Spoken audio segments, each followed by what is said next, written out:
Stadio Americo Liguori, Torre del Greco, il Città di Messina fa visita alla Turris, seconda forza del girone, è reduce dalla vittoria di misura sul campo del Gera. È stato invece un ritorno dopo 51 giorni dall'ultima per il Città di Messina tra le mura amiche del Despal Stadium per 2-0 sulla Cireale grazie alle firme dei classe 2000 Nicosia e Santoro. Fischietto di Ostia Lido affidato al signor Di Francesco, suoi assistenti Almanza e Fratello, entrambi nella sezione di Latina. Solito, consolidatissimo 3-5-2 per il tecnico giallorosso Furnari, con Paterniti tra i pali, linea difensiva composta da Bellopete, Berre e Bombara, sui binari laterali Cannino e Silvestri, centrocampo orfano di Calcagno e Costa infortunati, con De Lucia in posizione di play affiancato da Bonamonte e Cangemi. In avanti tandem offensivo composto da Di Vincenzo e Galesio. Grazie alle immagini a cura di Antonio Caroe possiamo passare allora al film di questa sfida, che si apre proprio sugli sviluppi del calcio d'inizio con la prima azione di marca giallorossa. Buona percussione del Città di Messina, azione sviluppata in ampiezza che termina sul destro di Silvestri. Contrato, il suo tentativo termina alto sulla porta difesa da Casolare. Un minuto più tardi si affaccia in avanti la Turris,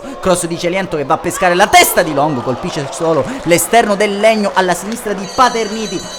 Continuerà a imperversare sui binari laterali il numero 11 della formazione locale, e qui lascia sul posto il diretto avversario. Celiento può prendere il fondo del campo. Celiento, palla a rimorchio allora per Longo, che gonfia la rete per la 19ª volta in stagione e porta in vantaggio la Turris. Il numero 9 è capitano della formazione campana al 25esimo, porta avanti i suoi.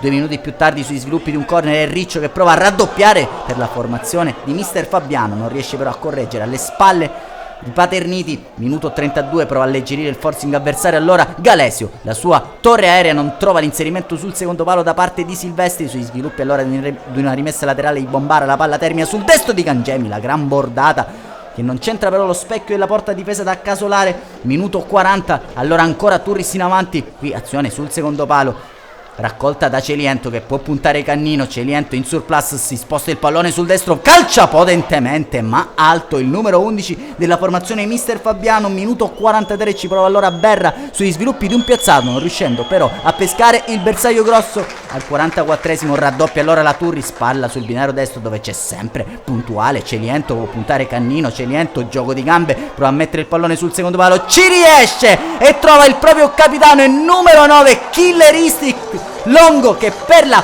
20ª volta gonfia la rete in favore della Turris e il raddoppio si fa durissima ora per il Città di Messina. Si spegne così la prima frazione di gioco e squadre che guadagneranno i locali degli spogliatoi sul parziale di 2-0. Torniamo in campo e la ripresa subito con la punizione di Addessi che colpisce la traversa, si avvelta allora Longo, hat-trick e tripletta servita del capocannoniere, il nuovo capocannoniere del girone Longo, numero 9 capitano della Turris, che sale così a quota 21 in classifica cannonieri e cala il tris contro il Città di Messina, che prova a reagire in qualche modo, ma il mancino di Silvestri è totalmente sballato al minuto 47. Al 52esimo questa volta è Longo e prova a restituire il favore al compagno di squadra Celiento, che ci mette la puntina ma trova il piedone di Seba Paterniti. Prestazione maiuscola del numero 11 campano.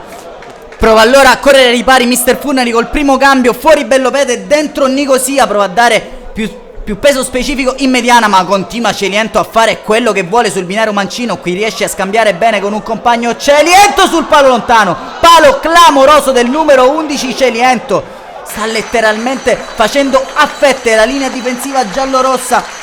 Al 60esimo secondo cambio con Argomenti che prende il posto di Di Vincenzo, non cambierà l'inerzia di questa gara. Addessi si sposta il pallone sul mancino, un euro gol di Addessi, quello del 4-0 della Turris. Chapeau. Allora Paterniti può solo guardare il pallone, spegnersi all'incrocio dei pali. Ancora un cambio al 64esimo, spazio a Principe per Cangemi, c'è anche la standing ovation del nuovo capocannoniere del girone Longo dall'altro lato e Codagnone che prende il posto di Galesio e Quintoni. Quello di Bonamonte. Non è finita qui questa sfida, perché continua ad attaccare l'Arturis. Questa volta è una ripartenza fulminea da parte di Guarraccino, che può prendere il fondo del campo, servire dentro dove c'è il compagno di squadra Cunzi tutto solo e gonfia la rete alle spalle di Paterniti per la 5ª volta. Pocherissimo per i campani che non sono sazi, e poco più tardi ancora una volta con Guarraccino vanno vicino al 6º gol di giornata. Città di Messina che prova ad alleggerire il forcing al minuto 87, fallo su Codagnone e calcio di rigore, massima punizione assegnata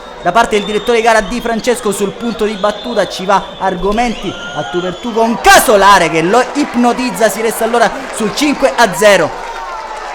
Boccone amaro per i ragazzi di mister Furnari, che dovranno però ancora una volta capitolare. Qui infatti Celiento fa quello che vuole, assist dentro per Guarraccino al 92esimo, risultato tennistico, e 6-0 che fa gioco partita incontro in favore della Turris. Città di Messina ha rinviato a giudizio l'occasione e l'ultima probabilmente per i giallorossi già giovedì in casa contro il Locri.